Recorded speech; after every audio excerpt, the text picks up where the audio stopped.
Mi nuera me empujó en la mesa de Navidad. Esa silla es de mi madre. Levántate de ahí.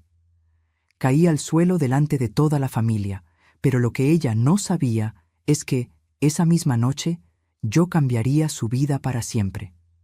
Cuando ella despertó a la mañana siguiente. 23 llamadas perdidas. El ruido de mi cuerpo golpeando el piso de mosaico fue lo único que se escuchó en esa sala. Ni la música navideña de fondo, ni las risas que segundos antes llenaban mi comedor. Solo el golpe seco de mis 68 años, estrellándose contra el suelo que yo misma había elegido hace 40 años, cuando Héctor y yo construimos esta casa ladrillo por ladrillo. Valeria estaba de pie frente a mí, con ese vestido rojo que le quedaba demasiado ajustado y los ojos encendidos de rabia, su mano todavía extendida del empujón. Mi cadera ardía.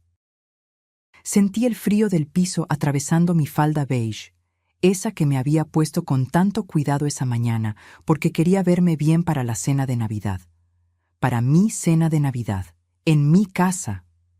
Esa silla tiene el recuerdo de mi suegra, gritó Valeria señalando la silla vacía junto a la cabecera. No puedes sentarte ahí como si nada. Levántate.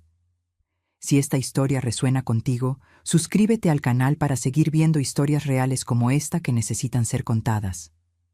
Todos me miraban. Mi hermano Ernesto con el tenedor a medio camino hacia la boca, mi cuñada Beatriz con los ojos como platos, mis sobrinos jóvenes grabando todo con sus celulares, porque claro, todo es contenido ahora. Socorro, mi hermana menor, dejó caer la servilleta y se levantó de inmediato. Pero fue la única. Lo peor no fue la caída. Lo peor fue el silencio de mi hijo. Rodrigo estaba sentado 3 sillas más allá, con la mirada clavada en su plato de bacalao. El bacalao que yo había preparado desde las 5 de la mañana, el que había sido el favorito de su padre, el que él pedía cada Navidad desde que tenía 8 años. «Mamá, no te pongas dramática», dijo sin siquiera mirarme. Valeria no quiso. Ahí fue cuando algo dentro de mí se quebró. No fue mi cadera, aunque dolía horrores. Fue algo más profundo, algo que había estado agrietándose durante meses y que finalmente se dio en ese piso de mosaico verde que Héctor y yo habíamos instalado en 1987. Me llamo Carmela Suárez, viuda de Montoya. Tengo 68 años y esta casa de 3 pisos en Coyoacán, con su jardín de bugambilias y su cocina que huele a canela, es mía. La pagamos Héctor y yo vendiendo todo lo que teníamos.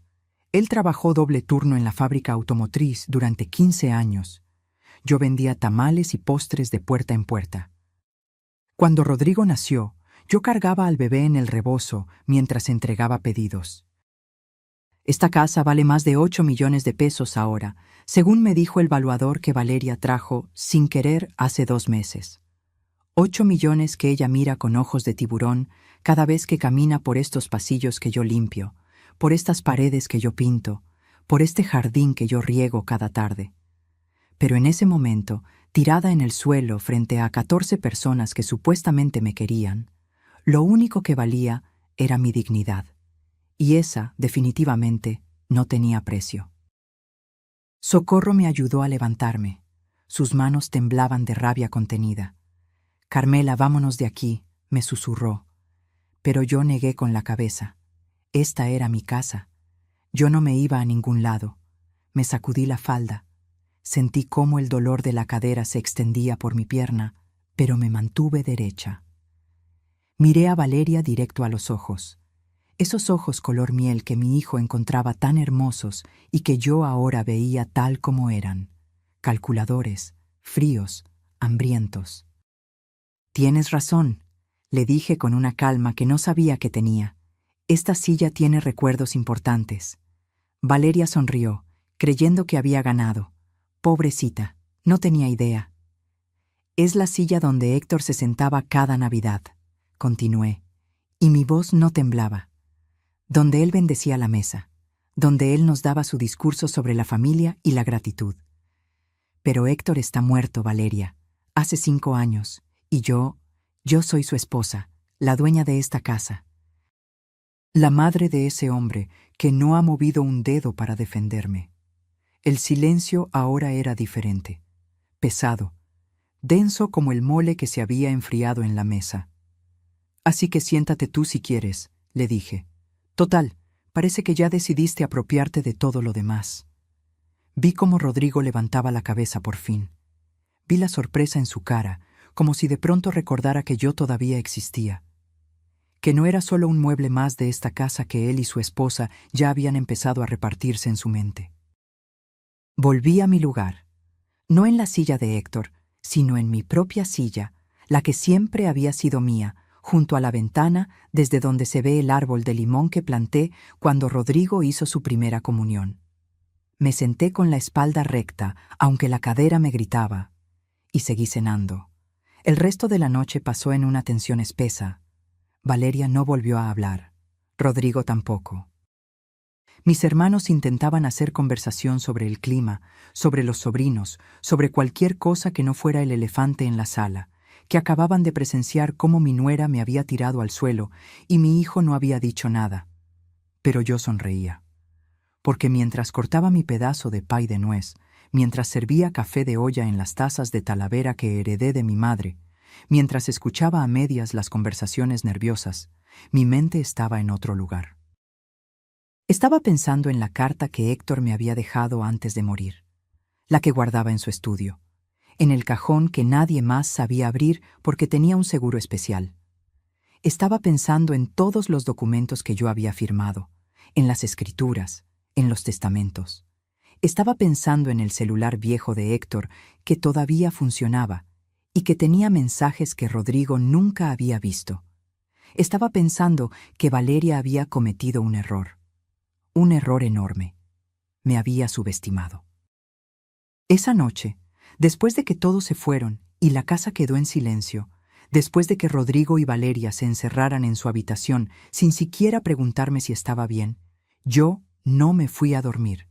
Me fui al estudio de Héctor, y lo que encontré ahí cambió todo. Pero eso es lo que Valeria descubriría 3 días después, cuando despertara con 23 llamadas perdidas y su mundo perfecto hecho pedazos. Pero déjenme explicarles cómo llegamos a este punto. Porque nadie empuja a una suegra en la mesa de Navidad de la nada. Esto se cocinó a fuego lento, como los frijoles que Héctor tanto amaba, durante 8 meses completos. Todo empezó el día del funeral de mi esposo. 5 años atrás, un martes gris de febrero. Héctor había muerto de un infarto mientras podaba las rosas del jardín. Cayó entre las flores que cuidaba cada domingo, con las manos todavía sucias de tierra. Encontrarlo así fue lo más duro que he vivido. 42 años de matrimonio terminados en un suspiro. El velorio fue largo. La iglesia llena. Héctor era querido en el barrio. Ayudaba a los vecinos, prestaba herramientas, siempre tenía un consejo o una mano tendida. Rodrigo lloraba abrazado a mí, y yo, a pesar de mi dolor, sentí que al menos teníamos uno al otro. Valeria llegó al funeral con tacones altísimos y un vestido negro que parecía más apropiado para una fiesta que para un entierro. Llevaba 3 años casada con Rodrigo, pero ese día la vi diferente. Mientras yo recibía pésames, mientras abrazaba a la gente que lloraba la pérdida de mi Héctor, ella caminaba por la casa, mirando, evaluando. La vi abrir cajones en la cocina. La vi tocar las cortinas de la sala como si calculara qué tan viejas estaban. La vi pararse frente al librero de caoba del estudio y pasar el dedo por el borde, revisando el polvo que no había porque yo limpiaba esa casa como si fuera un templo. «Es una casa muy grande para una sola persona», me dijo esa noche, después de que todos se fueran. Estábamos en la cocina.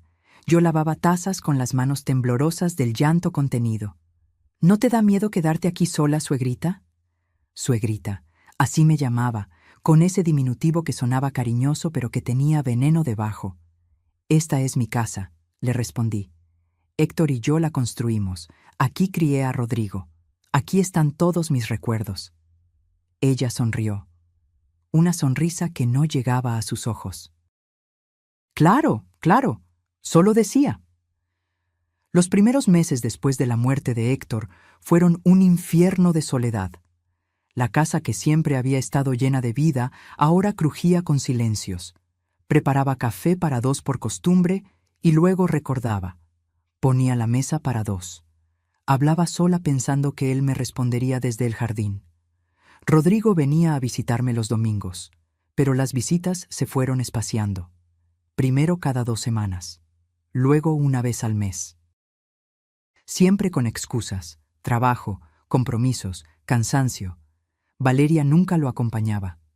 Tiene jaqueca, está con amigas, tiene pendientes, pero yo sabía la verdad. Valeria no quería venir porque esta casa le recordaba que no era suya. Todavía no. El verdadero cambio llegó hace 8 meses. Rodrigo apareció un sábado por la tarde sin avisar. Traía ojeras y cara de preocupación. Se sentó conmigo en la sala, en el mismo sillón donde yo le leía cuentos cuando era niño. «Mamá, necesito hablar contigo», dijo, y el tono me erizó la piel. «Valeria y yo hemos estado pensando, esta casa es demasiado grande para ti. 3 pisos, el jardín, las escaleras. ¿Qué pasa si te caes? ¿Qué pasa si te enfermas y no hay nadie aquí?» Sentí como el corazón se me apretaba. «Rodrigo, tengo 68 años, no 90. Estoy perfectamente bien». Lo sé, pero ¿qué te parecería si nos mudáramos contigo? Así no estás sola y nosotros te cuidamos. Además, podríamos ahorrar la renta del departamento. Es beneficio para todos». Debí decir que no. Debí escuchar esa voz en mi cabeza que me gritaba peligro. Pero era mi hijo, mi único hijo, y la casa se sentía tan vacía sin Héctor. «Está bien», dije, «pero esta sigue siendo mi casa, mis reglas». Rodrigo me abrazó. «Por supuesto, mamá, siempre será tu casa». Se mudaron una semana después, y con ellos llegó el inicio de mi pesadilla. El primer día, Valeria trajo a 2 decoradores. «Solo para refrescar un poco el lugar, suegrita. Nada personal, pero esto necesita modernizarse». Modernizarse significó que las cortinas de encaje que yo había bordado a mano desaparecieron. Las fotos de Héctor que tenía en la sala entristecen mucho el ambiente, mejor las guardamos. El mantel de lino que usábamos en Navidad está muy gastado. Traje uno nuevo de Palacio de Hierro. Mi espacio se fue encogiendo. Primero perdí la sala, luego el comedor. El estudio de Héctor se convirtió en oficina de Rodrigo, aunque él nunca trabajaba ahí. Mi cuarto de costura, donde hacía los vestidos para los niños del barrio, se transformó en gimnasio con aparatos que Valeria nunca usaba. «Es que esta casa necesita renovarse, suegrita. Ya parece museo. Hay que traerla al siglo XXI», me decía Valeria cada vez que yo protestaba, y Rodrigo, mi hijo, mi niño, él solo asentía. «Mamá, no seas anticuada. Un poco de cambio no hace daño». Pero el cambio que más dolió llegó un martes por la tarde. Yo había salido a misa, como cada martes. Cuando regresé, encontré a Valeria en mi habitación. Mi habitación. Estaba revisando mi joyero. «¿Qué haces?», pregunté desde la puerta. Ella se sobresaltó, pero recuperó la compostura rápido. «Ay, suegrita, me asustaste. Solo estaba admirando tus joyas. Tienes cosas muy bonitas». Cerró el joyero, pero yo vi el brillo en sus ojos. El mismo brillo que tenía cuando miraba la casa después del funeral de Héctor. Esa noche revisé mi joyero. Faltaba el collar de granates, el collar que la mamá de Héctor me había regalado el día de mi boda. Granates antiguos engarzados en plata vieja, con un broche que tenía grabadas nuestras iniciales. No era lo más caro que tenía, pero era lo más valioso. Era historia, era amor, era memoria. Busqué por toda la casa. Nada. 3 días después, Socorro me envió un screenshot de Instagram. Era Valeria, en una cena elegante, luciendo mi collar. El pie de foto decía, «Vintage vibes con joyas heredadas». Heredadas, como si ya estuviera muerta, como si mi vida fuera solo un obstáculo entre ella y lo que quería. Confronté a Rodrigo esa misma tarde. Esperé a que llegara del trabajo, Lo intercepté en la entrada antes de que Valeria pudiera escucharnos. Tenía el teléfono en la mano con la foto de Instagram abierta. Rodrigo, necesito hablar contigo. Es sobre el collar de granates de tu abuela. Mi hijo ni siquiera me miró a los ojos. Se quitó la corbata, cansado, y suspiró como si yo fuera un problema más en su lista de pendientes del día. ¿Qué pasa ahora, mamá? Esas palabras. ¿Qué pasa ahora? Como si yo fuera la que causaba problemas. Como si pedir respeto en mi propia casa fuera una molestia. Le mostré la foto. Valeria está usando el collar que me dio tu abuela, el que desapareció de mi joyero hace 3 días. ¿Le diste permiso para tomarlo?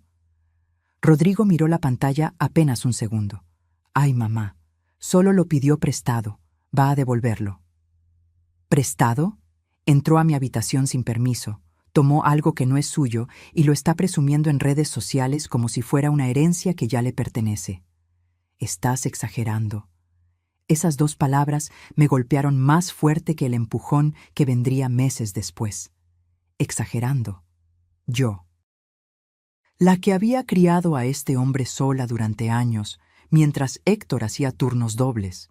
La que vendía tamales a las 5 de la mañana para pagarle la universidad privada que él quería. La que se desvelaba surciendo su ropa porque no teníamos para comprar nueva.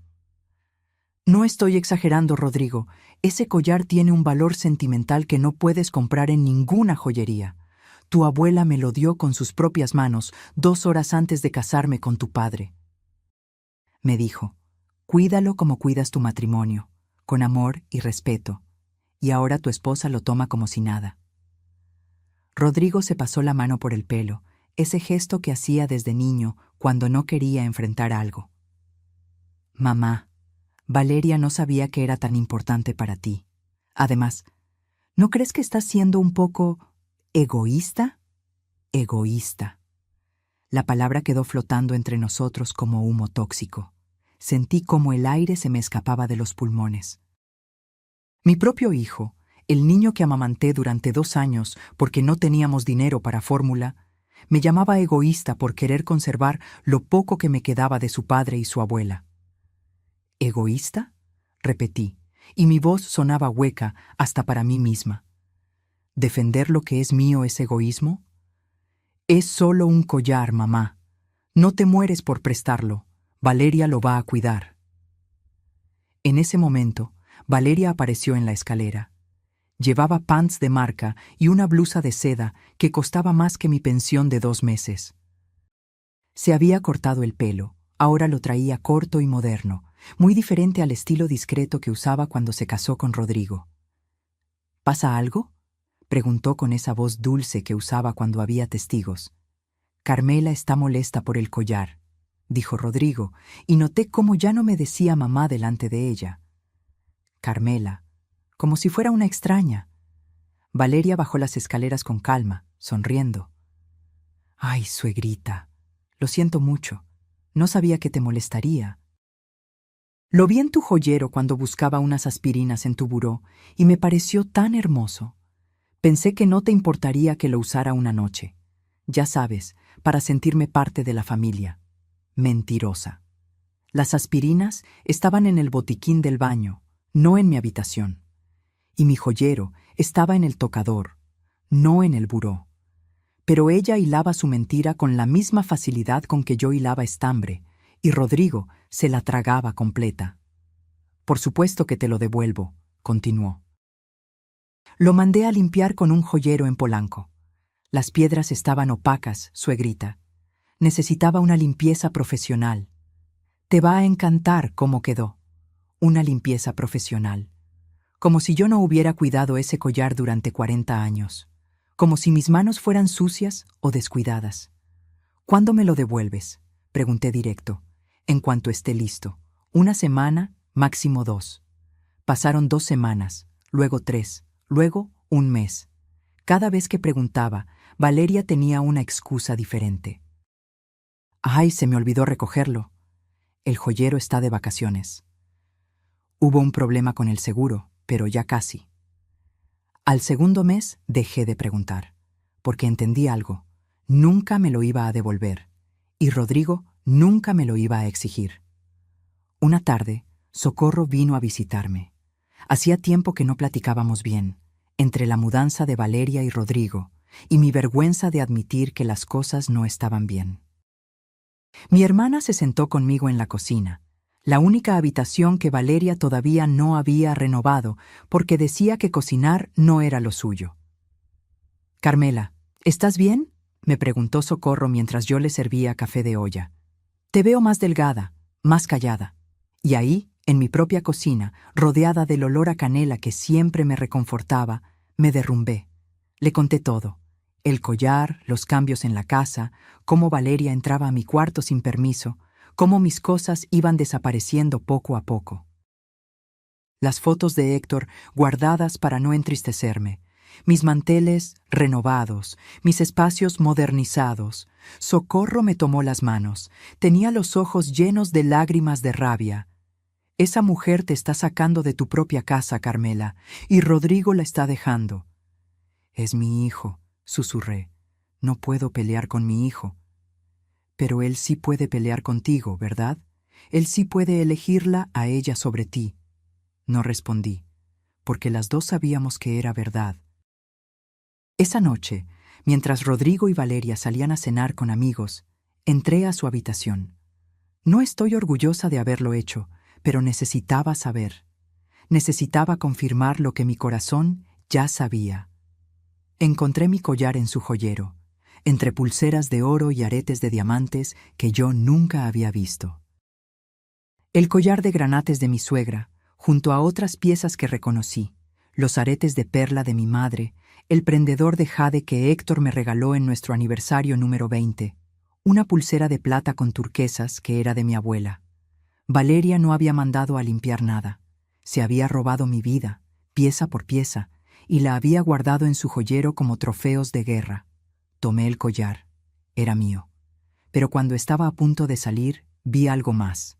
Una libreta, abierta sobre su tocador, con anotaciones. Casa Coyoacán, valuada en 8.2 millones. Vender y comprar depa en Santa Fe. Joyas antiguas, aprox 750,000 pesos si se venden por separado. Mi mano temblaba sosteniendo esa libreta. Ahí estaba todo. El inventario de mi vida, el plan para deshacerse de mí. Y lo peor era que apenas estaba descubriendo la punta del iceberg. Porque lo que escucharía esa noche, 3 semanas antes de Navidad, me rompería el corazón de una forma que nunca imaginé posible. Guardé la libreta exactamente como la encontré. Tomé solo mi collar de granates y salí de esa habitación con el corazón latiéndome en los oídos. Sentía náuseas. Esa noche no pude dormir. Me quedé sentada en mi cama, apretando el collar entre mis manos, preguntándome cómo había llegado a este punto. Socorro regresó 3 días después con refuerzos.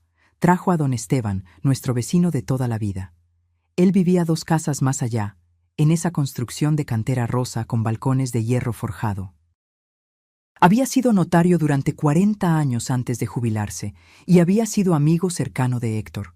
Los domingos se sentaban juntos a tomar cerveza y hablar de política, de fútbol, de la vida. Don Esteban tenía 72 años, el pelo completamente blanco y unos ojos azules que no se perdían nada. Ese día llegó con un portafolio de piel gastado bajo el brazo y cara de preocupación.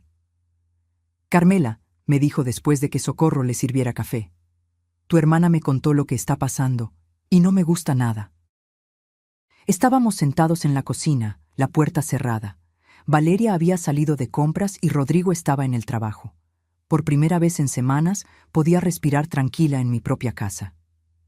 «Don Esteban, no quiero causar problemas», empecé a decir, pero él levantó la mano. «Los problemas ya están aquí, hija. La pregunta es si vas a hacer algo o vas a dejar que te saquen de tu propia casa». Me quedé callada. Socorro me apretó la mano. Don Esteban abrió su portafolio y sacó unos papeles. «Héctor vino a verme 2 meses antes de morir. Actualizamos su testamento. ¿Sabías eso?». Negué con la cabeza. Héctor nunca me había mencionado nada. Él quería asegurarse de que tú estuvieras protegida. Esta casa está a tu nombre, Carmela.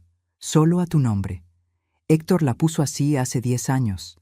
También hay pólizas de seguro por 450,000 pesos, certificados de inversión por otros 320,000. Todo a tu nombre. Las lágrimas me quemaban los ojos.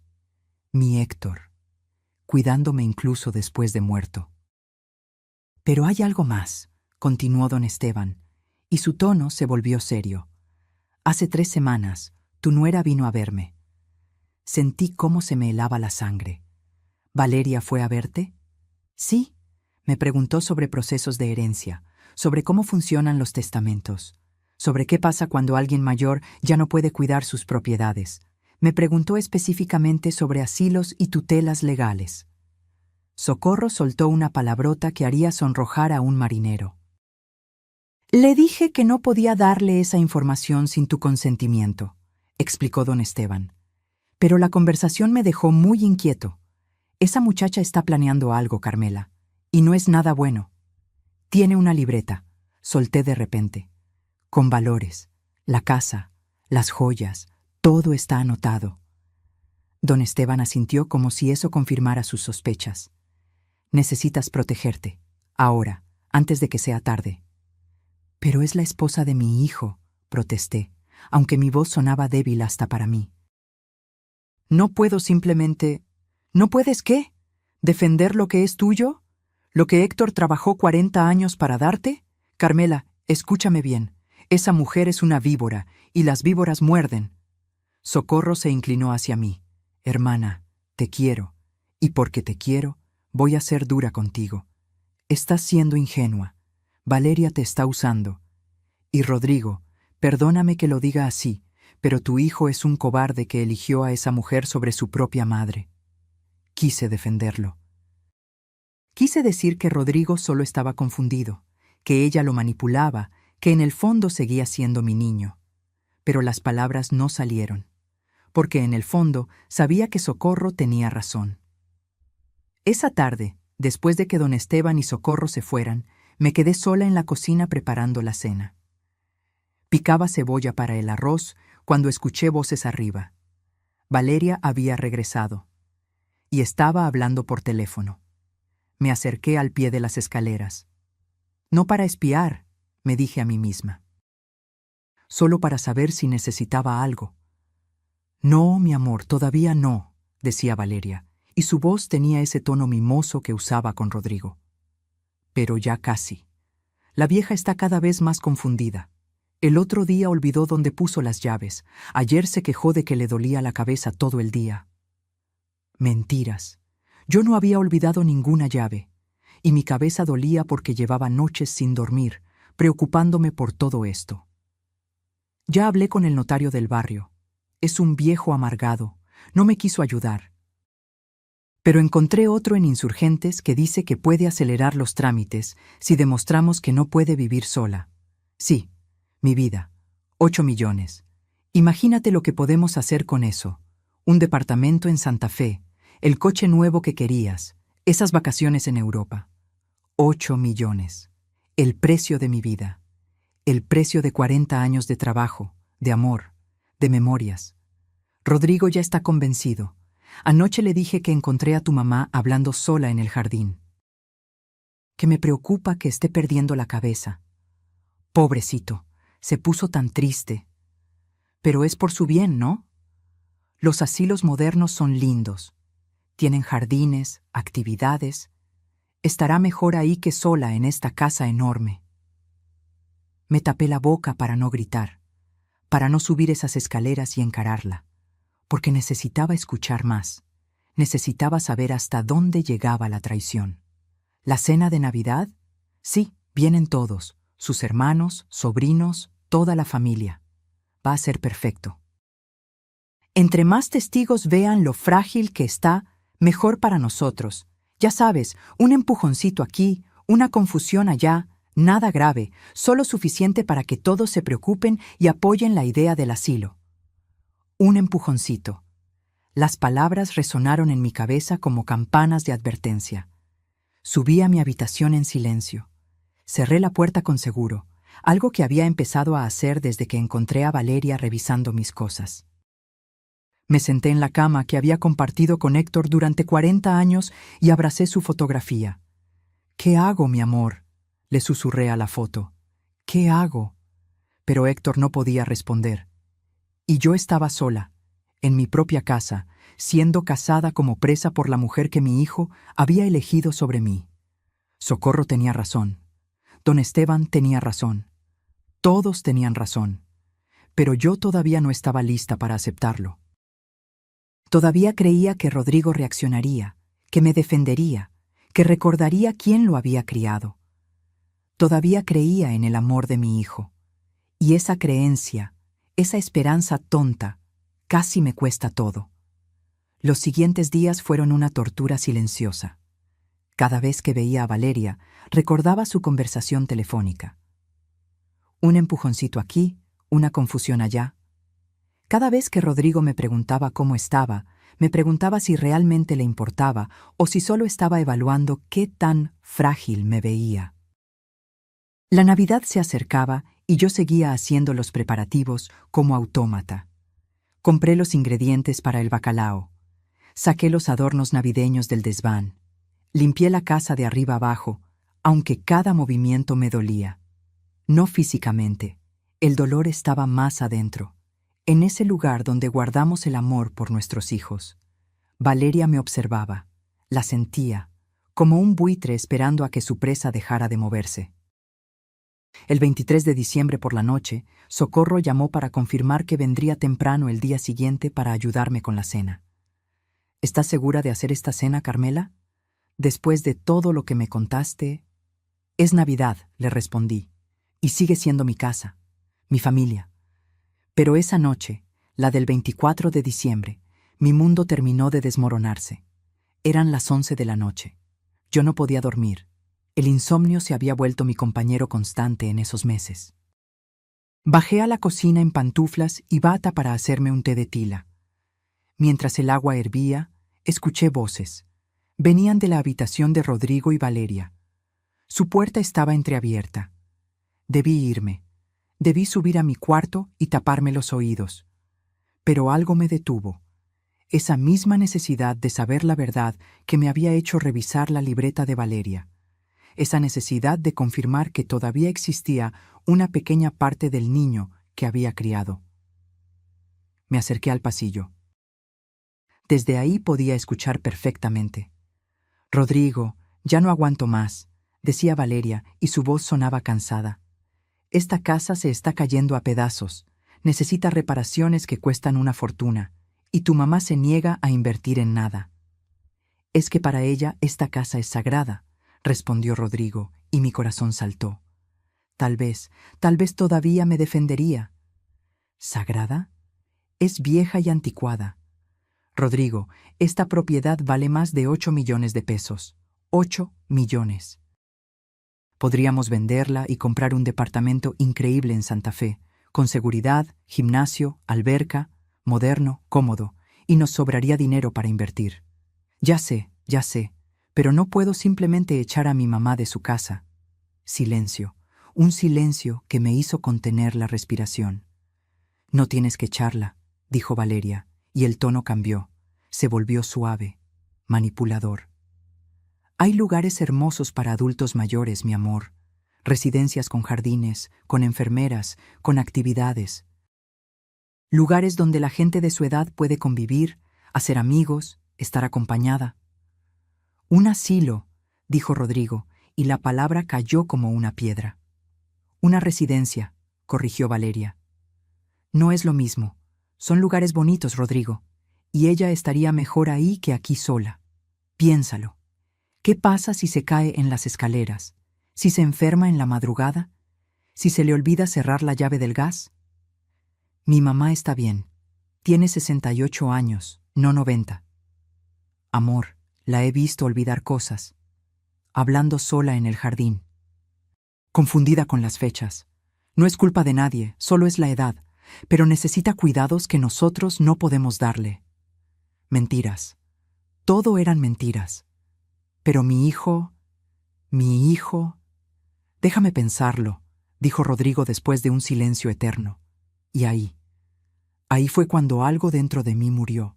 No dijo, estás loca. No dijo, jamás haría eso. No dijo, es mi madre y se queda en su casa. Dijo, déjame pensarlo. Mi hijo estaba considerando meterme a un asilo para quedarse con mi casa.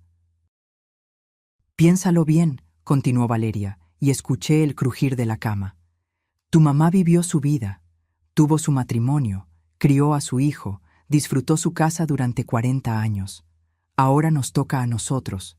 Tenemos derecho a construir nuestro futuro. Y este cascarón viejo no es futuro, Rodrigo. Es pasado. Cascarón viejo.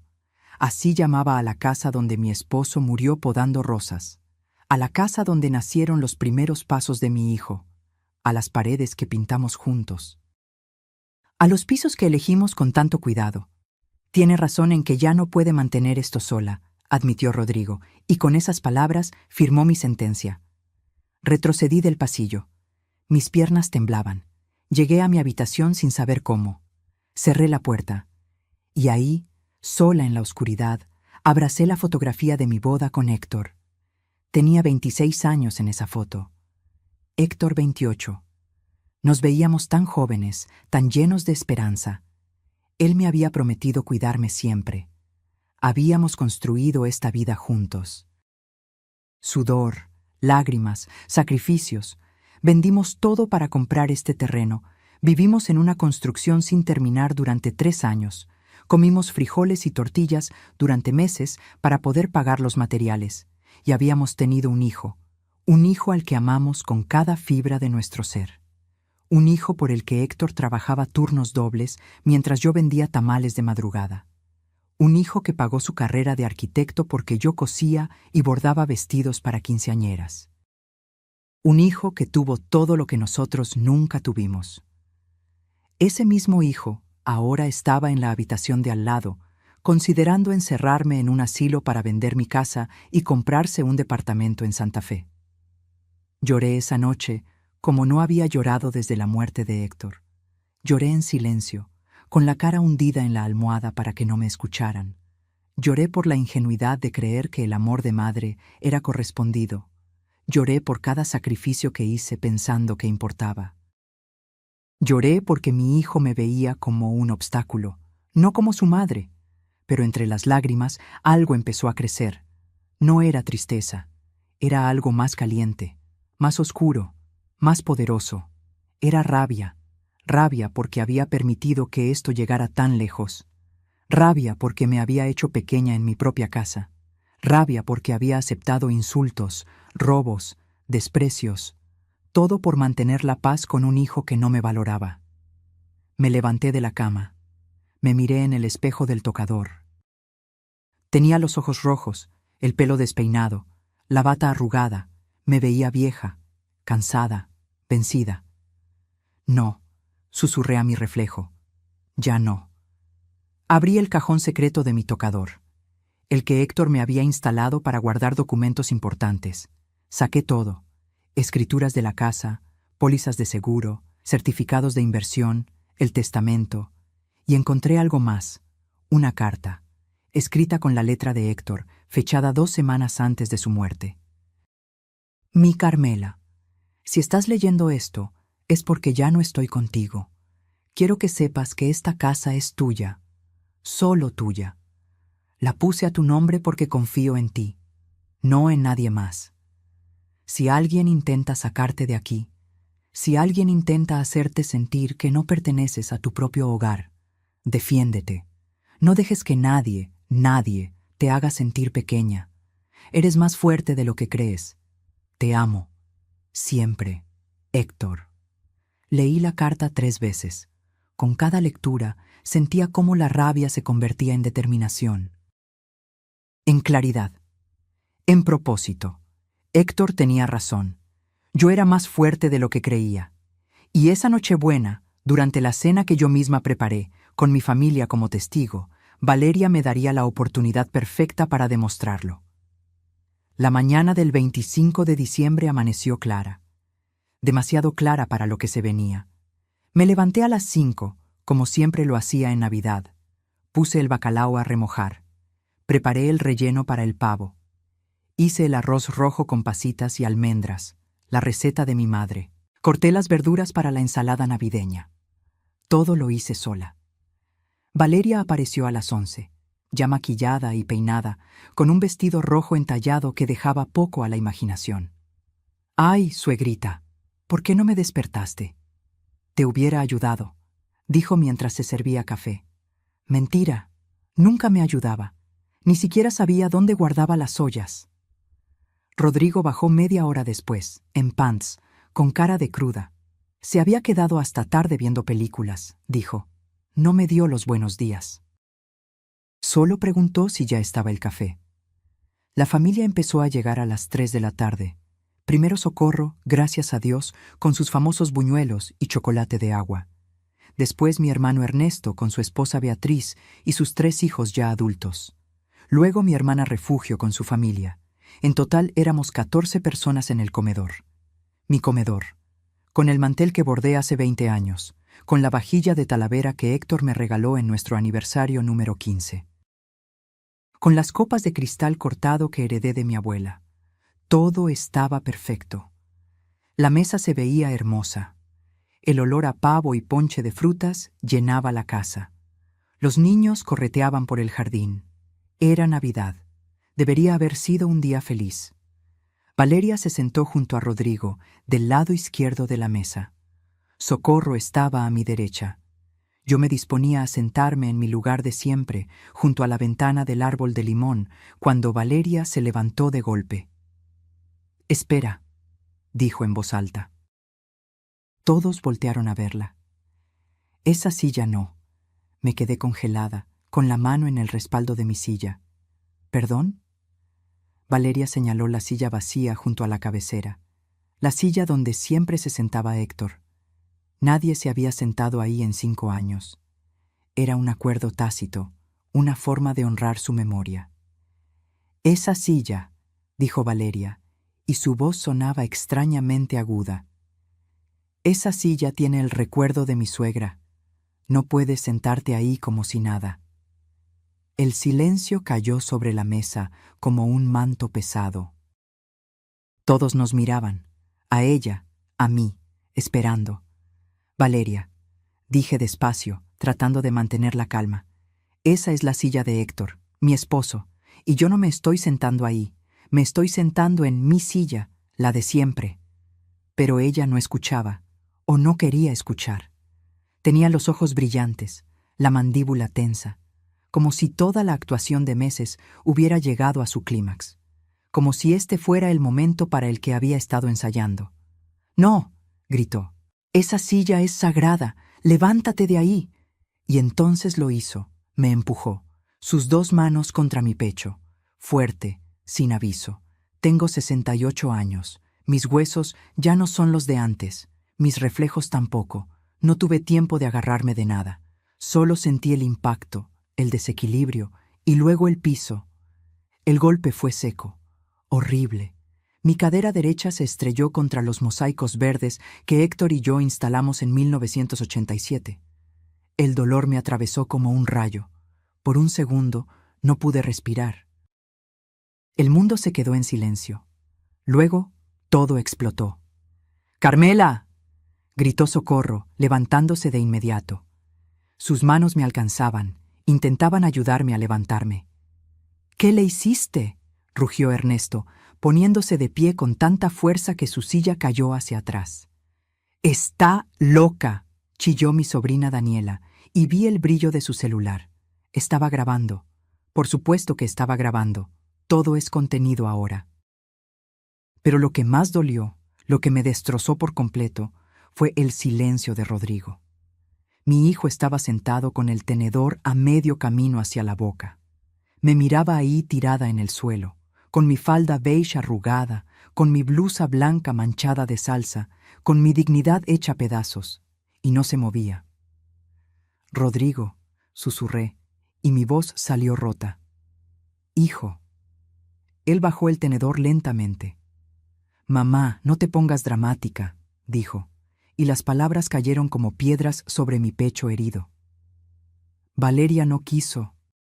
No terminó la frase. No la defendió completamente, pero tampoco me defendió a mí. Valeria seguía de pie, respirando agitadamente, con las manos todavía extendidas del empujón. Su vestido rojo parecía más brillante bajo las luces navideñas. Parecía una reina en su castillo conquistado. «Esa silla tiene el recuerdo de tu padre», me gritó, aunque ahora su voz temblaba un poco. «No puedes faltarle el respeto sentándote ahí». Y ahí, tirada en el piso de mi propia casa, con mi familia mirándome como si fuera una extraña, con mi hijo eligiendo no elegirme, entendí algo fundamental. Esto no era un accidente.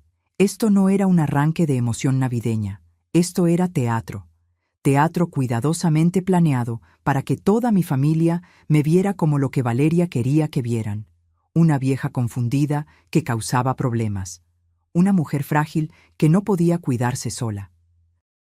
Un empujoncito aquí, una confusión allá. Sus palabras de aquella llamada telefónica resonaron en mi cabeza con perfecta claridad. Socorro me ayudó a levantarme. Sentí el dolor agudo en la cadera, pero me negué a dejar que se notara. Me sacudí la falda, me alisé el pelo, me paré derecha y sonreí. Esa sonrisa debe haber sido aterradora, porque vi cómo Valeria retrocedía un paso. «Tienes razón», le dije con voz clara y firme. «Esta silla es sagrada. Es la silla donde mi esposo se sentaba, donde él bendecía esta mesa, donde él hablaba de familia y respeto. Pero Héctor murió hace 5 años. Y yo soy su viuda, la dueña de esta casa, la que preparó esta comida, la que los invitó a todos». Caminé lentamente alrededor de la mesa. Cada paso dolía, pero no importaba. Todos me miraban. Cada par de ojos en esa habitación estaba fijo en mí. «Así que siéntate tú si quieres, Valeria», continué.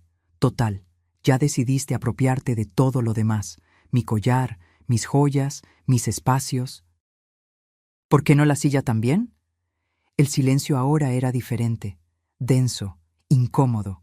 Vi cómo mis hermanos se miraban entre sí, cómo Beatriz abría la boca sorprendida, cómo los sobrinos guardaban sus celulares. Me senté en mi silla, no en la de Héctor, en la mía, la de siempre. Y seguí cenando. Porque lo que nadie en esa mesa sabía era que yo ya había tomado una decisión. Y esa misma noche, mientras todos dormían, yo pondría en marcha un plan que cambiaría todo para siempre. La cena terminó en un silencio espeso. Algunos intentaron hacer conversación sobre el clima, sobre los regalos, sobre cualquier cosa que no fuera el elefante gigante en la sala, que mi nuera acababa de empujarme al suelo frente a toda la familia, y mi hijo no había hecho nada para defenderme. Socorro se quedó hasta tarde ayudándome a recoger. Valeria había subido a su habitación inmediatamente después del postre, alegando jaqueca. Rodrigo la siguió como perro faldero. Mis hermanos se fueron con abrazos incómodos y miradas de lástima que me quemaban más que cualquier insulto. «Carmela, ven a quedarte conmigo esta noche», me suplicó Socorro mientras lavábamos platos. «No te quedes aquí con esa víbora». «Esta es mi casa», le respondí, y mi voz sonaba más firme de lo que me sentía. «No me voy a ningún lado». Socorro me abrazó fuerte antes de irse. «Ten cuidado, hermana. Esa mujer es peligrosa». «Lo sé», pensé, «pero ella no sabe lo peligrosa que puedo ser yo». A las 11 de la noche, la casa estaba en silencio. Escuché la puerta de la habitación de Rodrigo y Valeria cerrarse. Las luces del pasillo se apagaron. Esperé 1 hora más, sentada en mi cama, contando cada minuto en el reloj de pared que había pertenecido a mi madre. A medianoche, bajé las escaleras descalza. Cada escalón crujía como si me delatara, pero continué. La cadera me dolía horrores del golpe, pero el dolor físico era nada comparado con lo que ardía en mi pecho. El estudio de Héctor estaba en la planta baja, al fondo del pasillo. Nadie iba ahí. Valeria lo había revisado brevemente cuando se mudaron, pero como no encontró nada valioso a simple vista, lo había dejado en paz. Puros papeles viejos y libros aburridos, le había dicho a Rodrigo. pero ella no conocía los secretos de esa habitación. Yo sí. Cerré la puerta con seguro y encendí solo la lámpara del escritorio. La luz amarillenta iluminó las paredes forradas de madera, los estantes llenos de libros de ingeniería, la foto de nuestra boda colgada sobre el archivero metálico. Fui directo al escritorio.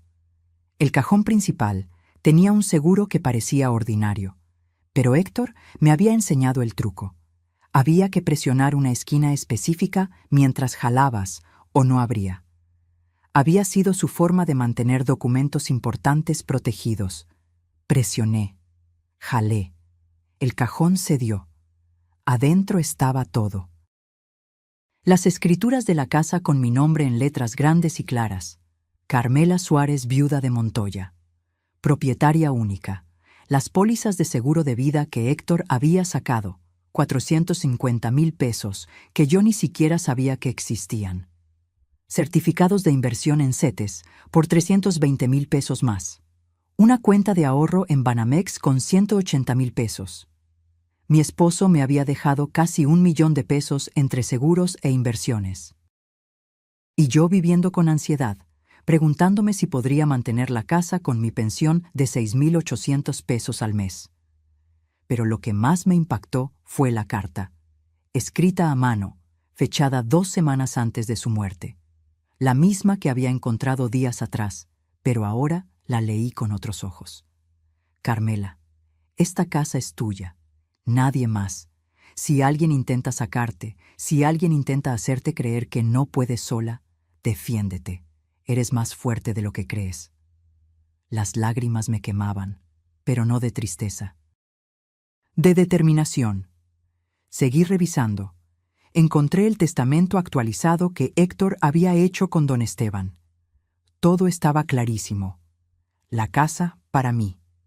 Las inversiones para mí. Rodrigo heredaría solo una propiedad pequeña en Puebla que Héctor había comprado años atrás, valuada en aproximadamente 900,000 pesos. Buena cantidad, pero nada comparado con los 8 millones de la casa de Coyoacán. Y había una cláusula específica que me heló la sangre. Si mi esposa Carmela Suárez no puede o no desea conservar la propiedad principal, esta será donada a una fundación para mujeres mayores en situación vulnerable. Bajo ninguna circunstancia será heredada directamente por mi hijo, Rodrigo Montoya Suárez. Héctor lo había sabido. De alguna manera, había anticipado esto. Había protegido su casa, nuestro legado, de las garras de cualquiera que quisiera aprovecharse. Pero había algo más. En el cajón inferior, envuelto en una bolsa plástica, estaba el celular viejo de Héctor. El que usaba antes de cambiar de modelo, un año antes de morir. Yo había guardado ahí todos sus aparatos viejos, incapaz de tirarlos. Eran pedazos de él. Los saqué. Todavía tenía batería. Héctor siempre fue cuidadoso con cargar todo antes de guardarlo. Encendió lentamente, la pantalla iluminándose con la foto de nosotros en Acapulco. Conocía la contraseña, 1508, la fecha de nuestro aniversario. El teléfono abrió. Empecé a revisar mensajes. Conversaciones con Rodrigo de 4 años atrás. Y ahí estaba todo. Papá, Valeria quiere que invirtamos en un negocio. Necesitamos 300,000 pesos. ¿Me podrías prestar? Hijo, no tengo esa cantidad líquida ahora. ¿De qué negocio hablas? Un restaurante con sus primos. Es muy buena inversión. Rodrigo, ten cuidado. Negocios con familias suelen salir mal. Y 300,000 pesos es mucho dinero. Siempre eres tan negativo. Valeria sabe lo que hace. Seguí leyendo. Mensajes de meses después. Papá, el negocio no funcionó. Perdimos todo. Valeria está muy molesta. Lo siento, hijo. ¿Qué pasó? Sus primos resultaron ser unos rateros. Se quedaron con el dinero. Valeria dice que es mi culpa por no investigar bien. Rodrigo, tú eres responsable de tus decisiones, no Valeria. ¿De dónde sacaron esos 300,000 pesos? De mi ahorro y de algunas tarjetas de crédito. Tarjetas de crédito, hijo, eso es peligroso. Más mensajes. Estos de 2 años atrás. Papá, ¿Cuánto vale la casa de Coyoacán? Valeria pregunta. ¿Por qué pregunta eso? Solo curiosidad. Dice que deberías venderla y comprarte algo más pequeño, más fácil de mantener. Rodrigo, esa casa es mía y de tu madre. Trabajamos 40 años para pagarla. No se vende. Y dile a Valeria que no se meta en asuntos que no le incumben. No te pongas así. Solo era una sugerencia. Cuando yo muera, esa casa será de tu madre. Solo de tu madre. Ella decidirá qué hacer con ella. ¿Entendido? Sí, papá. Pero el mensaje más revelador estaba fechado 3 semanas antes de la muerte de Héctor. Rodrigo, actualicé mi testamento con don Esteban. Tu madre está protegida. La casa, las inversiones, todo. Si algo me pasa, cuida a tu mamá. Cuida a tu mamá, no a la herencia. Ella te dio todo. No lo olvides. Está bien, papá. Descansa. Descansa. Como si mi hijo supiera que Héctor estaba cansado. Como si hubiera anticipado algo. Cerré el teléfono con manos temblorosas. Todo estaba ahí. Las mentiras, la manipulación, los intentos de Valeria de meter las manos en nuestro patrimonio desde hacía años. Y Héctor había visto la verdad. Por eso había actualizado el testamento. Por eso había puesto todo a mi nombre únicamente. Me quedé sentada en ese estudio, rodeada de los libros y los recuerdos de mi esposo, y sentí como algo cambiaba dentro de mí. Ya no era la vieja confundida y manipulable que Valeria quería que fuera. Ya no era la madre ingenua que esperaba que su hijo reaccionara. Era Carmela Suárez, viuda de Montoya, dueña de una casa de 8 millones de pesos, con casi 1 millón en inversiones y seguros, con documentos legales que me respaldaban, con evidencia de todo, y con una rabia fría y calculada que iba a usar para recuperar mi vida. Porque si Valeria quería guerra, guerra iba a tener, solo que ella no sabía que acababa de despertar a la mujer equivocada. Los siguientes 3 días fueron un teatro perfecto. Yo actuaba como la Carmela de siempre, servicial, callada, invisible. Preparaba el desayuno, limpiaba la casa. Sonreía cuando Valeria hacía sus comentarios venenosos sobre lo vieja que se veía la sala o lo mucho que necesitaba renovarse la cocina. Pero por dentro, yo era otra persona. Cada movimiento que hacía era calculado. Cada palabra que decía era medida. Porque ahora yo tenía algo que Valeria nunca tuvo. Un plan. El 26 de diciembre, mientras Valeria dormía hasta el mediodía y Rodrigo veía televisión, yo salí. Le dije que iba a misa. Mentira. Fui directo a casa de don Esteban. Él me recibió en su estudio, un cuarto forrado de madera con olor a tabaco de pipa y libros viejos. Me senté frente a su escritorio con mi bolsa llena de documentos. Don Esteban, necesito su ayuda, le dije sin rodeos. Y necesito que esto quede entre nosotros. Él se ajustó los lentes y asintió. Dime, Carmela. Le conté todo. El empujón. La conversación que escuché sobre meterme en un asilo. La libreta con los valores de mi casa y mis joyas. Las ventas que Valeria había hecho de mis cosas. Todo. Don Esteban escuchó en silencio, pero vi cómo su mandíbula se tensaba con cada palabra. Cuando terminé, golpeó el escritorio con la palma de la mano. Esa muchacha no solo es una víbora, es una criminal, dijo. Vender tus joyas sin permiso es robo, y conspirar para incapacitarte legalmente es fraude. Quiero protegerme, le dije, pero también quiero que aprendan, que entiendan que no pueden hacer esto. Don Esteban sonrió. No era una sonrisa amable, era una sonrisa de guerra. Entonces vamos a hacer esto bien, muy bien. Pasamos las siguientes 2 horas planeando. Don Esteban sacó formularios, hizo llamadas, tomó notas. Cuando salí de su casa, tenía una lista clara de lo que necesitaba hacer. Primero, cambiar mi testamento. Don Esteban lo redactaría nuevo. Si algo me pasaba, misteriosamente, la casa no iría para Rodrigo. Iría a la Fundación Albergue de Mujeres Mayores en situación vulnerable de Coyoacán. Rodrigo solo recibiría la propiedad de Puebla. Y si él o Valeria intentaban impugnar el testamento, incluso eso se perdería. Segundo, actualizar los beneficiarios de mis cuentas bancarias y seguros. Todo para Socorro, en fideicomiso para mí mientras viviera. Rodrigo no vería un peso. Tercero, cambiar las cerraduras de mi habitación y del estudio de Héctor. Don Esteban conocía a un cerrajero discreto que vendría ese mismo día. Cuarto, transferir todo mi dinero de las cuentas que Rodrigo conocía a una cuenta nueva donde solo yo tuviera acceso. Don Esteban me acompañaría al banco el 27. Quinto, instalar cámaras de seguridad. Pequeñas, discretas, pero funcionales. Una en la sala, una en mi habitación, una en el estudio. Socorro me ayudaría con eso. Y sexto, lo más importante, reunir toda la evidencia. Las fotos de Valeria usando mis joyas. Los registros de ventas en línea que Socorro había encontrado rastreando su cuenta de Instagram. Los mensajes del teléfono de Héctor. Todo documentado, todo respaldado. ¿Cuándo hacemos el movimiento final?, preguntó don Esteban. El 28 de diciembre, respondí. El Día de los Inocentes. Qué irónico, ¿no? Esa tarde, el cerrajero llegó. Era un señor mayor, amigo de don Esteban, que no hizo preguntas.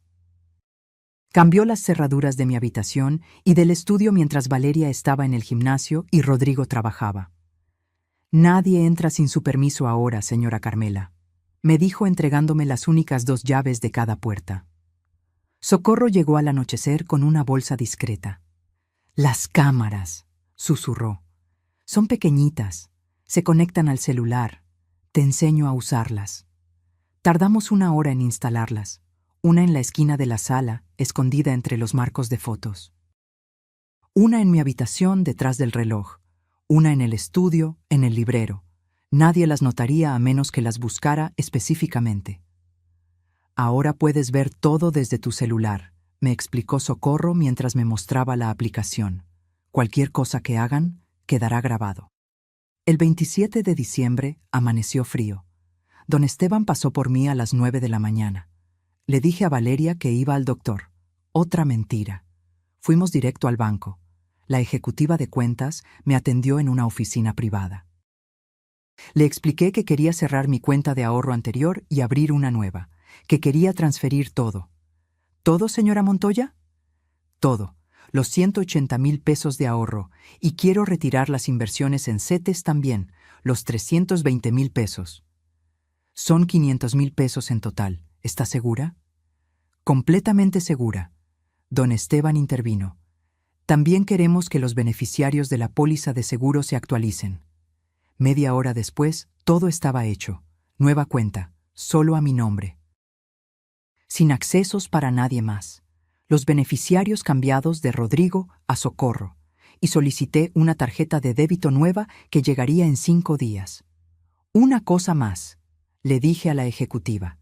¿Pueden mandarme un estado de cuenta a mi correo electrónico nuevo? Le di el email que Socorro me había ayudado a crear días atrás. Ya no usaría el que Rodrigo conocía. Cuando salimos del banco, don Esteban me apretó el hombro. Lo estás haciendo bien, Carmela. Héctor estaría orgulloso. Esa noche, Rodrigo llegó temprano del trabajo. Se veía alterado.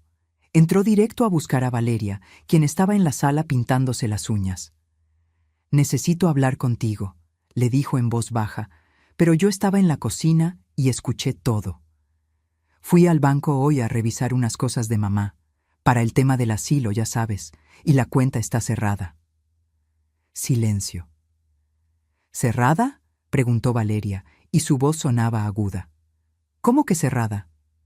Cancelada, todo retirado, no hay nada. ¿Y las inversiones?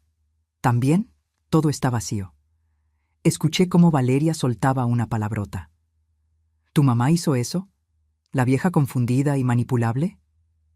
Debe ser un error, dijo Rodrigo, pero sonaba inseguro. Mañana voy a hablar con ella. Pero yo no iba a darle esa oportunidad, porque el 28 de diciembre, cuando el sol saliera, yo ejecutaría la parte final de mi plan. Esa noche, antes de dormir, releí los mensajes de Héctor en su celular viejo, especialmente el último. Cuida a tu mamá. No a la herencia. Lo siento, mi amor, pensé mientras apagaba la luz. Nuestro hijo eligió mal, pero yo voy a honrar tu memoria de la única forma que puedo, defendiendo lo que construimos juntos. Y mañana, cuando Valeria y Rodrigo despertaran, su mundo perfecto empezaría a desmoronarse, porque la vieja confundida acababa de mostrar sus garras. El 28 de diciembre me desperté a las 5 de la mañana, no por costumbre, por adrenalina pura. Ese día cambiaría todo y mi cuerpo lo sabía. Me vestí con cuidado. Pantalón de vestir negro, blusa color vino, mi collar de perlas que Héctor me había regalado y que Valeria jamás había podido robar porque lo guardaba en el cajón secreto. Me maquillé, me peiné, me miré al espejo. La mujer que me devolvió la mirada no era la misma que había caído al suelo en Navidad. Esta mujer tenía los hombros rectos, la mandíbula firme, los ojos encendidos. Esta mujer estaba lista para la guerra. A las 6 de la mañana escribí una nota y la dejé en la mesa del comedor. Salí a resolver asuntos pendientes. Regreso en la tarde. Carmela. Tomé mi bolsa, verifiqué que llevaba todos los documentos y salí de mi casa sin hacer ruido. Don Esteban me esperaba afuera en su Tsuru viejo pero confiable. ¿Lista?, me preguntó. «Lista». Fuimos primero con su primo abogado, el licenciado Mauricio Solís, un hombre de 50 años con oficina en un edificio antiguo del centro. Le mostramos todo: las fotos de Valeria usando mis joyas, los registros de ventas que Socorro había encontrado, los mensajes del celular de Héctor, las grabaciones de las cámaras de seguridad donde se veía a Valeria entrando a mi habitación sin permiso. El licenciado Solís revisó todo con atención. «Señora Carmela, esto es suficiente para una denuncia por robo y fraude. Si quiere, podemos proceder legalmente». «Todavía no», le respondí. «Primero quiero que entiendan la magnitud de lo que hicieron. Quiero que sientan lo que yo sentí». Él asintió. «Entonces le recomiendo que prepare un ultimátum legal, un documento donde les da 48 horas para desalojar la propiedad o enfrenta cargos penales. Yo lo redacto y lo firmo como su representante legal». «Perfecto». Pasamos las siguientes 2 horas en esa oficina. El licenciado Solís redactó el documento. Yo lo revisé y lo firmé. También firmamos el Nuevo Testamento que don Esteban había preparado. La casa para la fundación, si algo me pasaba. Rodrigo solo con la propiedad de Puebla. «Una última cosa», dijo el licenciado. «Recomiendo cambiar el sistema de seguridad de su casa. Algo que solo usted controle». Don Esteban sonrió. «Ya tengo al técnico. Irá hoy mismo». Mientras tanto, en mi casa, Valeria y Rodrigo despertaban a las 9. Lo sé porque mi celular empezó a sonar a las 9:15. «Rodrigo». No contesté. Volvió a llamar. Tampoco contesté.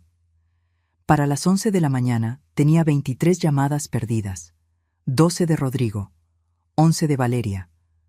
Don Esteban y yo almorzamos tranquilos en un restaurante de comida corrida cerca del centro. Sopa de tortilla, bistec encebollado, arroz rojo. Como si fuera un día cualquiera. Como si mi vida no estuviera cambiando con cada minuto que pasaba. «¿Nerviosa?», me preguntó don Esteban. «Aterrada», admití, pero más fuerte que nunca. A las 3 de la tarde, el técnico de seguridad nos alcanzó en la casa de don Esteban. Era un hombre joven, recomendado por el hijo del notario. Trajo un sistema de alarma nuevo, completo, con sensores y control remoto. «Tardaré 2 horas en instalarlo», explicó, «pero cuando termine nadie entra o sale sin que usted lo autorice». «Perfecto». Llegamos a mi casa a las 4 de la tarde. El técnico en su camioneta, don Esteban en su Tsuru, yo con el corazón latiéndome tan fuerte que pensé que se me saldría del pecho. La puerta principal se abrió antes de que tocara el timbre. Valeria estaba ahí, desencajada. Tenía el pelo revuelto, el maquillaje corrido, los ojos rojos. Llevaba pants y una blusa arrugada. Nada que ver con la mujer perfectamente arreglada que presumía en Instagram. ¿Dónde estabas?, me gritó antes de que pudiera decir palabra. Hemos estado llamándote todo el día. Fuimos al banco y... Se detuvo al ver a don Esteban y al técnico detrás de mí. Buenos días, Valeria, dije con calma. Estos señores vienen a hacer unas instalaciones, con permiso. Entré a mi casa. Mi casa. Don Esteban y el técnico me siguieron. Valeria se quedó parada en la puerta, boquiabierta. Rodrigo apareció corriendo desde la sala. Traía jeans y una camiseta, los pies descalzos, cara de no haber dormido. Mamá, ¿qué está pasando? Fuimos al banco hoy y nos dijeron que tu cuenta está cerrada. ¿Por qué hiciste eso sin decirnos? Me volteé a mirarlo. Mi hijo, mi niño, que ya no era niño, sino un hombre de 35 años que había elegido el dinero sobre su madre. ¿Sin decirles?, repetí, y mi voz salió más fría de lo que esperaba. ¿Por qué tendría que decirles algo sobre mi dinero, Rodrigo? Pero nosotros pensamos que... ¿Pensaron qué? ¿Que ya era su dinero? ¿Que ya podían planearlo, gastarlo, contarlo? Rodrigo palideció. Valeria entró a la sala como toro enfurecido. «Escúchame bien, vieja loca», gritó señalándome con el dedo. Esa cuenta tenía 180,000 pesos y las inversiones eran 320,000 más. Necesitamos ese dinero para...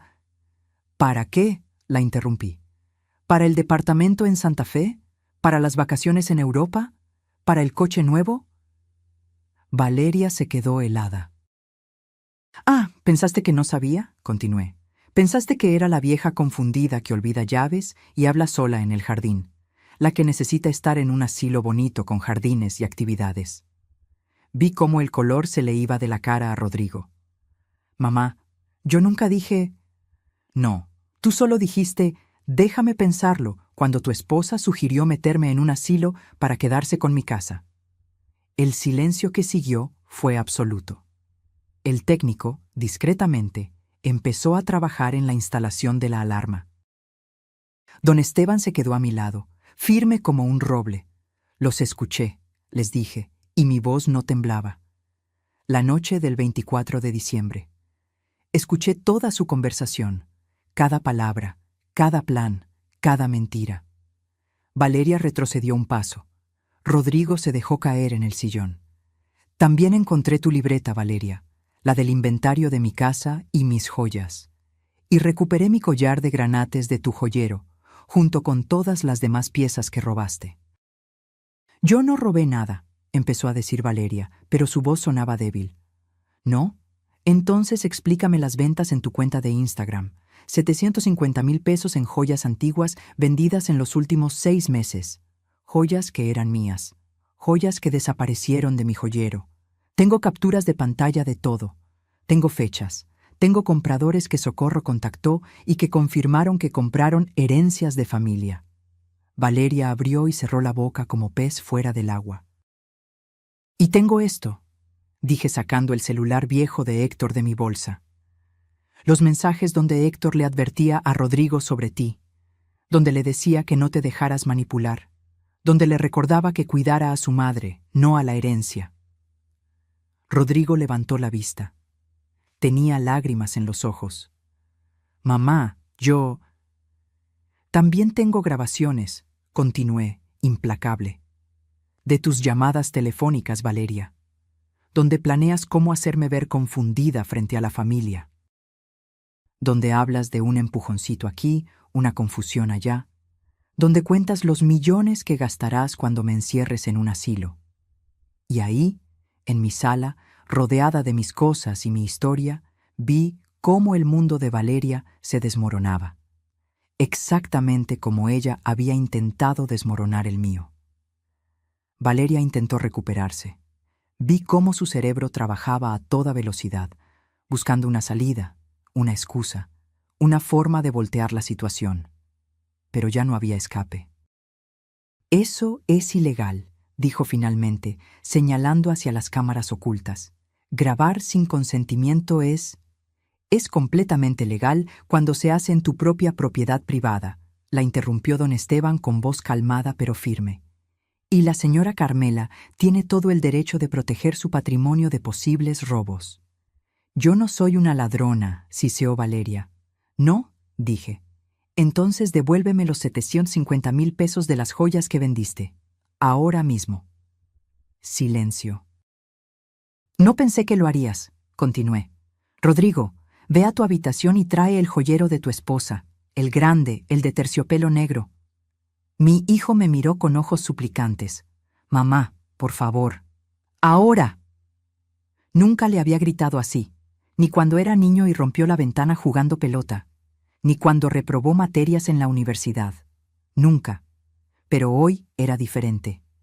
Hoy se había acabado mi paciencia. Rodrigo subió las escaleras como sonámbulo. Valeria intentó seguirlo, pero don Esteban se interpuso. Señora, mejor quédese aquí, le dijo con cortesía pero autoridad. Rodrigo bajó 2 minutos después con el joyero. Lo puso en la mesa de centro con manos temblorosas. Lo abrí. Ahí estaba todo. Mi collar de granates que estaba en el joyero. Los aretes de perla de mi madre, que no sabía dónde estaban.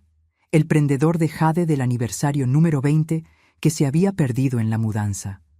La pulsera de turquesas de mi abuela que tal vez la había guardado mal. Una por una saqué cada pieza. Las puse sobre la mesa como evidencia en un juicio. Cada una de estas piezas tiene historia, dije, y mi voz se quebró un poco. Este collar lo usó mi suegra el día de mi boda. Me lo dio con sus propias manos y me dijo, «Bienvenida a la familia, hija». Estos aretes de perla los heredé cuando mi madre murió. Los usaba cada domingo para ir a misa. Este prendedor me lo regaló Héctor cuando cumplimos 20 años de casados. Lo compró con su aguinaldo completo ese año. Rodrigo tenía la cabeza entre las manos. Lloraba en silencio. Y esta pulsera, continué tomando las turquesas. La usaba mi abuela cuando nos cuidaba de niños.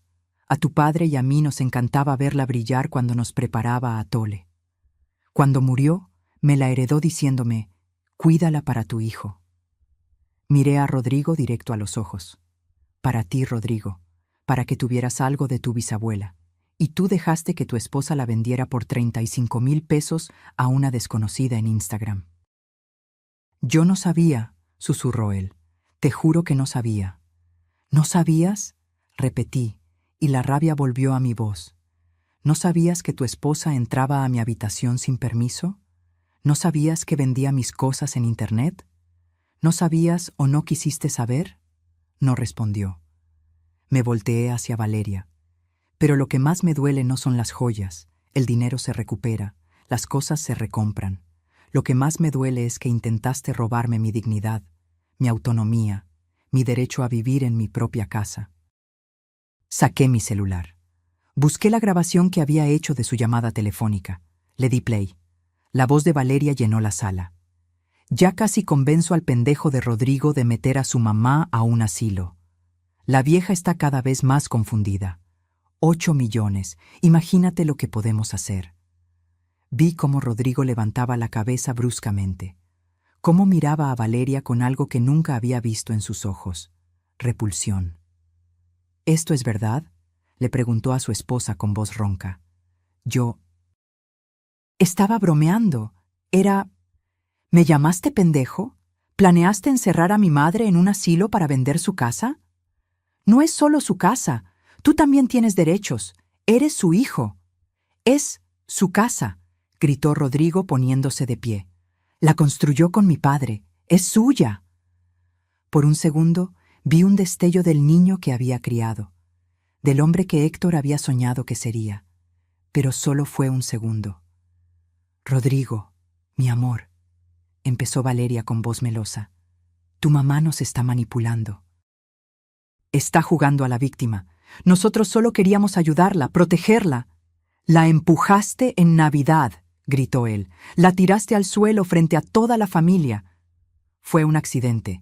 No fue un accidente. Esta vez fui yo quien gritó. Fue parte de tu plan. Un empujoncito aquí, una confusión allá. para que todos me vieran frágil, para justificar el asilo. Lo dijiste tú misma en esa llamada. El técnico apareció desde el pasillo.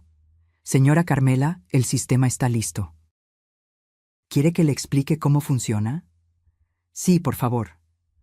Durante los siguientes minutos, mientras el técnico me mostraba los controles de la alarma nueva, Valeria y Rodrigo se quedaron en silencio. Vi cómo ella intentaba acercarse a él, cómo él la rechazaba. Vi cómo el matrimonio que había durado 3 años se desmoronaba frente a mis ojos.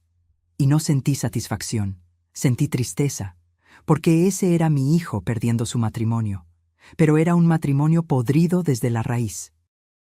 Cuando el técnico terminó y se fue, saqué los documentos que el licenciado Solís había preparado. Estos papeles son un ultimátum legal, les expliqué con voz calmada.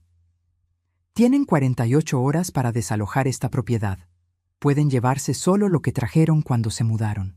Ropa, objetos personales, nada más. Las renovaciones que hicieron quedan aquí porque las hicieron sin mi permiso en mi propiedad. ¿Nos estás echando?, preguntó Rodrigo, y sonaba como niño pequeño. Sí. Mamá, por favor. Valeria puede llevarse su ropa y sus cosas, continué sin dejarme ablandar. Pero las joyas que robó, todas y cada una, se quedan aquí, y me pagará los 750,000 pesos que obtuvo vendiéndolas, en mensualidades si es necesario. Si no, hay denuncia penal por robo agravado. Valeria dejó escapar un sonido gutural, como animal herido. Y esto, dije sacando el último documento, es mi testamento nuevo, firmado y certificado esta mañana. Si algo me pasa, si tengo un accidente misterioso, si de repente me vuelvo confundida y necesito un asilo, esta casa no va para ustedes, va para la Fundación Albergue de Mujeres Mayores en Situación Vulnerable. Vi cómo Valeria se ponía pálida. Rodrigo solo hereda la propiedad de Puebla que su padre compró años atrás. 900,000 pesos, más o menos. Suficiente para empezar de nuevo. Pero ni un metro cuadrado de esta casa. Ni un peso de mis inversiones. Nada. Mamá, eso no es justo, protestó Rodrigo. Soy tu único hijo. ¿Justo?, repetí, y la palabra me supo amarga. ¿Es justo que me empujaran al suelo en Navidad? ¿Es justo que planearan encerrarme en un asilo? ¿Es justo que robaran mis joyas y vendieran mi patrimonio? ¿Es justo que eligieras a esta mujer sobre tu propia madre? Rodrigo no respondió. Solo lloraba. El amor de madre es incondicional, continué, y sentí cómo las lágrimas me quemaban los ojos. Pero el respeto se gana. Y ustedes perdieron mi respeto. Tienen 48 horas. Si para el 30 de diciembre a las 6 de la tarde no se han ido, llamo a la policía y presento cargos formales. Don Esteban puso su mano en mi hombro. Carmela, ¿quieres que me quede? No, don Esteban, ya hice lo que tenía que hacer. Esa noche dormí en mi casa, sola en mi habitación con la puerta con seguro nuevo, y por primera vez en 8 meses dormí tranquila, porque había recuperado algo más valioso que el dinero. Había recuperado mi voz.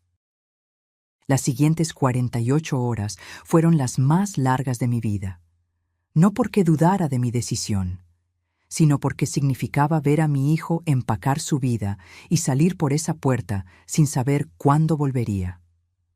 La mañana del 29 de diciembre amaneció nublada, típico de Ciudad de México en estas fechas, ese frío húmedo que se mete hasta los huesos. Bajé a las 7 y encontré a Rodrigo en la cocina, preparando café. Tenía ojeras profundas, la ropa arrugada. Se había quedado dormido en el sillón de la sala. «Buenos días», le dije, porque las costumbres de cortesía no desaparecen aunque el corazón esté roto.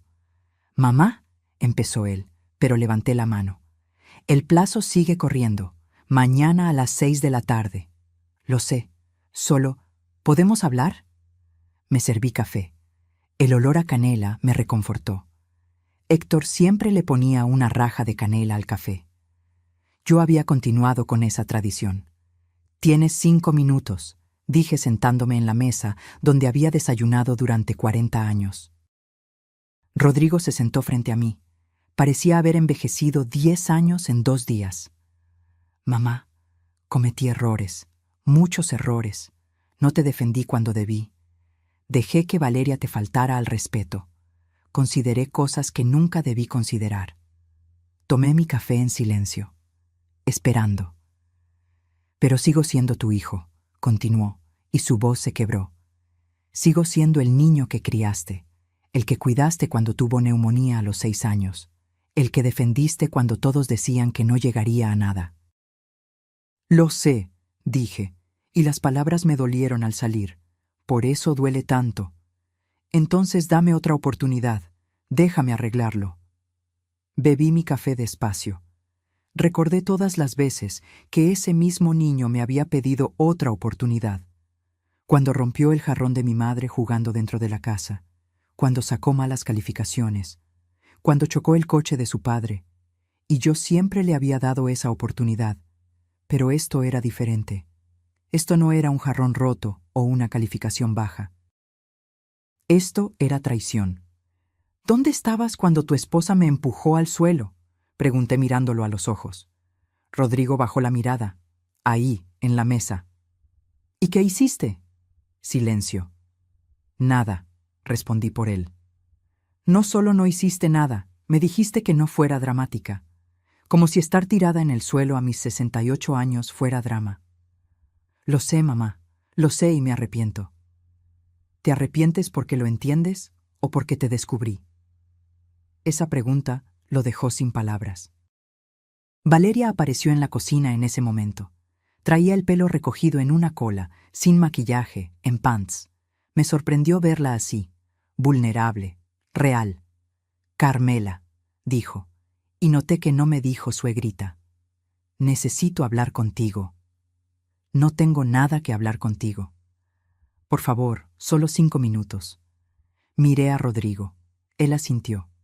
Iré a empacar, dijo levantándose y dejándonos solas. Valeria se sentó en la silla que Rodrigo había dejado. Puso las manos sobre la mesa, entrelazadas. Vi que no llevaba anillos, ni siquiera su argolla de matrimonio. No voy a pedirte perdón, empezó, y su honestidad me sorprendió. Porque sé que no lo aceptarías, y probablemente no lo merezco. No lo mereces, confirmé. Pero quiero que sepas algo. Yo crecí sin nada. Mi familia vivía en una vecindad en Nezahualcóyotl, 5 hermanos en 2 cuartos. Mi papá nos abandonó cuando yo tenía 8 años. Mi mamá trabajaba limpiando casas como esta. No dije nada. No iba a dejarme manipular con historias tristes. Cuando conocí a Rodrigo y vi esta casa, continuó, vi todo lo que nunca tuve, estabilidad, patrimonio, futuro, y me obsesioné.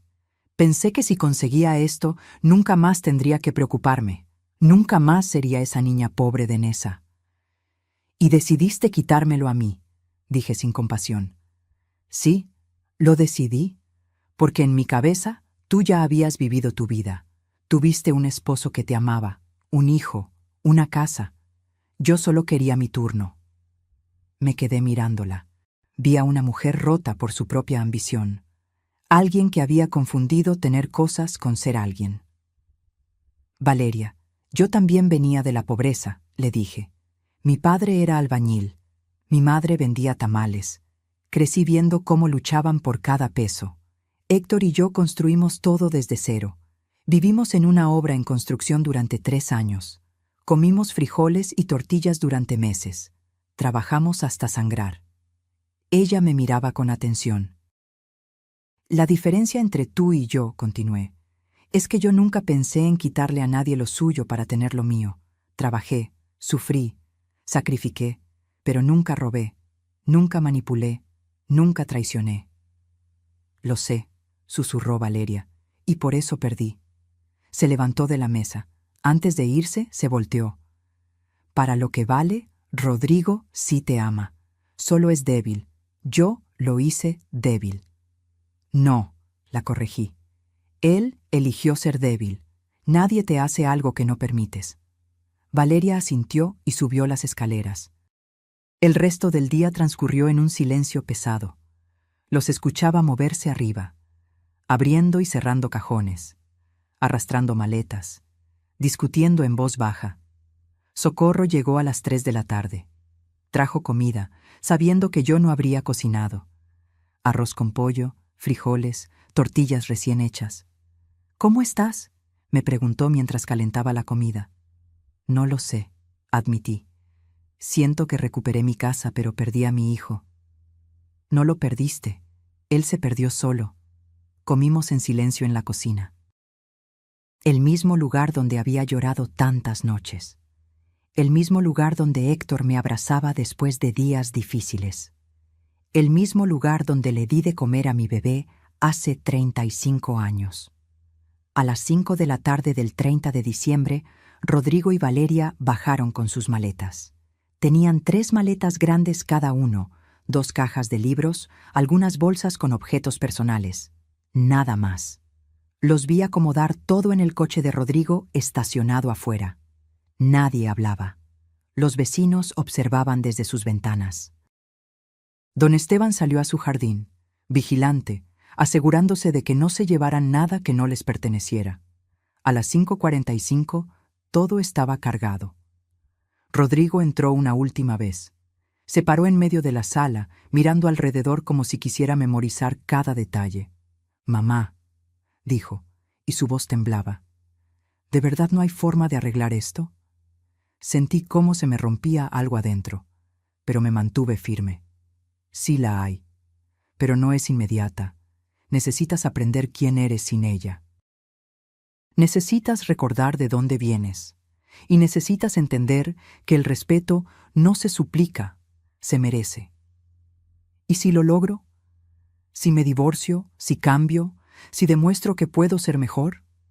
Entonces ven a buscarme, pero no como el hijo que quiere su herencia, como el hijo que quiere a su madre». Rodrigo se me acercó. Intentó abrazarme.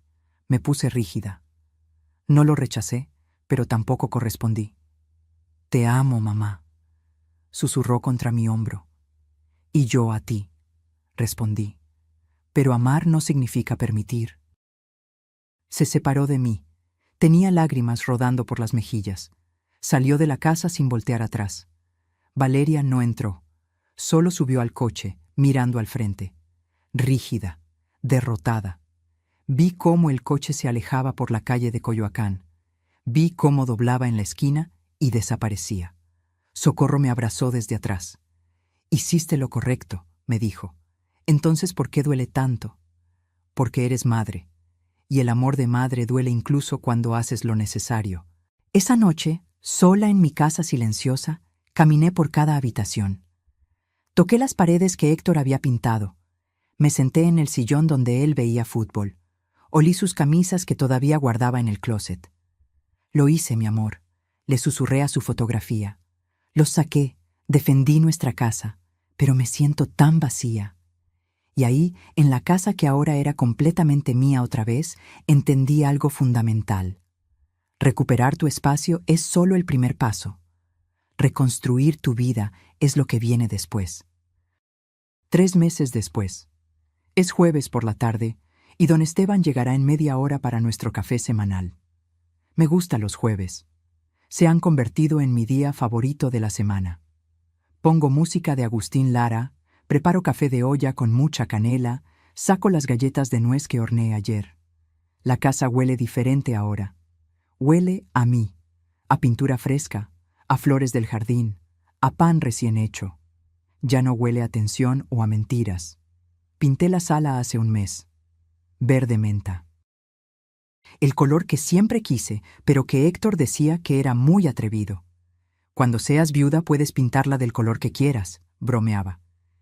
Nunca pensé que tendría que hacerlo, mi amor. Pero tenías razón. El verde menta le quedó hermoso. Las fotos de Héctor están de vuelta en su lugar. Sobre la repisa, en el librero, junto a la ventana. Nuestra foto de bodas en el centro de la sala. Ya no me entristecen. Me acompañan. Me recuerdan de dónde vengo y por qué luché. Las cortinas de encaje que bordé a mano regresaron a su lugar. El mantel de lino que usábamos en Navidad está lavado y guardado para el próximo año. Mi cuarto de costura es mi cuarto de costura otra vez. Ya empecé a hacer vestidos para los niños del barrio, como antes. Socorro viene cada miércoles. Tomamos té en el jardín y platicamos de todo y de nada. Ella fue mi roca cuando todo se derrumbaba. Ahora es mi compañía cuando todo está en paz. Las joyas. Esa fue la parte más difícil. Con ayuda de Socorro y don Esteban, rastreamos a 14 compradores de las piezas que Valeria vendió. Algunos las devolvieron cuando supieron la historia. Otros me las vendieron de vuelta. Tuve que pagar 340,000 pesos para recuperar lo que era mío. Duele. Pero las tengo de vuelta. El collar de granates está en mi cuello ahora mismo. Lo uso cada jueves. Es mi forma de honrar a la suegra que me recibió con amor. La pulsera de turquesas está en mi muñeca. Mi abuela estaría orgullosa de cómo la defendí. Valeria nunca me pagó el resto. Desapareció 2 semanas después de que salieron de la casa. Dejó a Rodrigo cuando se enteró del testamento nuevo. Si no hay herencia, no hay matrimonio, le dijo según me contó él después. Se fue con un empresario de Monterrey que conoció en Instagram. Alguien con dinero real esta vez. No la denuncié penalmente. Don Esteban me dijo que podía, que tenía todas las pruebas, pero decidí dejarlo ir, no por ella, por mí. Porque cargar con odio es cargar con peso muerto. Rodrigo, mi hijo. Ese es el tema más complicado. Me escribe cada semana. Mensajes largos pidiéndome perdón, contándome que está en terapia, que se divorció de Valeria, que consiguió un trabajo nuevo, que entendió lo que hizo, que quiere volver. Le respondo, no puedo no responder. Es mi hijo. Pero mis mensajes son cortos, cordiales, distantes. Me alegra que estés bien, Rodrigo. Espero que la terapia te ayude. Sigue adelante. Hace 2 semanas apareció en mi puerta, sin avisar, con flores, rosas amarillas, mis favoritas. Se veía más delgado, con más canas, más viejo. Mamá, me dijo, ¿puedo pasar? Lo dejé pasar. Nos sentamos en la sala verde menta. Tomamos café. Hablamos. Me contó todo. Cómo Valeria lo manipuló desde el principio.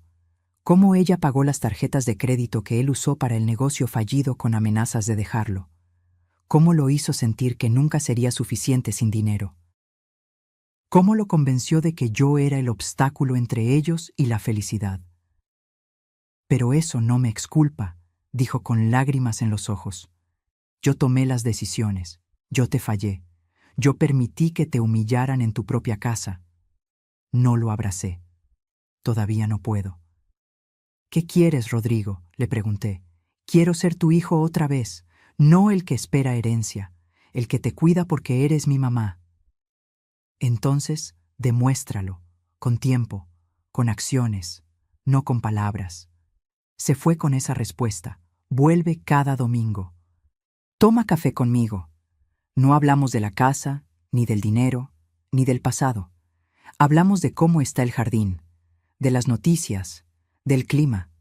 Es un comienzo, pequeño, frágil, pero es algo. Esta mañana, mientras regaba las bugambilias que Héctor plantó hace 30 años, me sorprendí cantando. No recordaba la última vez que había cantado. La cadera ya no me duele tanto. Las arrugas siguen ahí, pero ahora las veo diferente. Son mapas de batallas ganadas. Tengo 68 años. Vivo sola en una casa de 3 pisos en Coyoacán. Tengo casi 1 millón de pesos en inversiones que nadie más puede tocar. Tengo una casa que vale 8 millones, que es completamente mía. Tengo una hermana que me visita cada semana y un vecino que toma café conmigo cada jueves. Y tengo algo más importante. Tengo mi dignidad de vuelta, porque aprendí algo en estos meses. Aprendí que el amor no es suficiente si no viene acompañado de respeto. Que la familia no es quien comparte tu sangre, sino quien honra tu valor. Que perdonar no significa olvidar, y que poner límites no te hace mala persona. Aprendí que a los 68 años puedes empezar de nuevo, que nunca es tarde para defenderte, que la voz que creías perdida solo estaba dormida. Suena el timbre. Es don Esteban, con su portafolio de piel gastado y su sonrisa de abuelo. Carmela, ¿listo el café?, pregunta desde la entrada. Listo, don Esteban, con canela, como le gusta. Nos sentamos en la sala verde menta. Él me cuenta chismes del barrio. Yo le cuento sobre los vestidos que estoy cosiendo. Reímos, tomamos café, comemos galletas y me doy cuenta de algo. Esto es felicidad.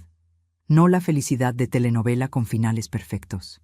La felicidad real, la que se construye día a día, decisión a decisión, límite a límite. Miro la foto de mi boda con Héctor sobre la repisa. Nos vemos tan jóvenes ahí, tan llenos de sueños, y cumplimos esos sueños, mi amor.